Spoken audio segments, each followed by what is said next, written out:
When we read the letters to the 7 churches in Asia in Revelation 2 and 3, we get the sense just by the fact that he's picked 7, when of course there were more of those. It's almost as if it's communicating this is to the entire church.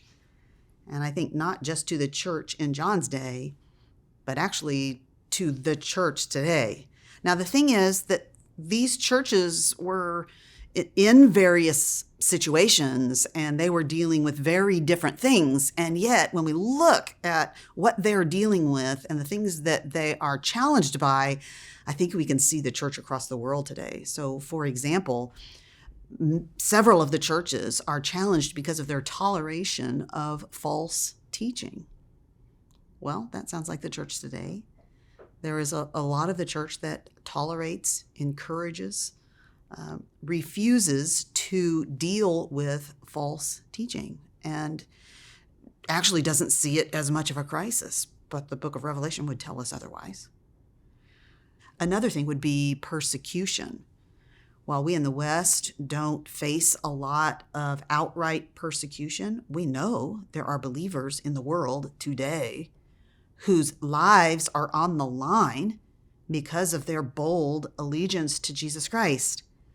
And the message of Revelation is hold on to your confidence in Christ, hold on to your bold allegiance to Christ. It doesn't actually say, I'm going to take care of you, you won't die. It says, you may die, but in fact, you will not perish. You will be protected for eternity. So this message to patiently endure persecution for Christ is a message our church needs today. And if we, where we are right now, don't need it today, maybe we will tomorrow. And so we want to embrace it and build our lives on it.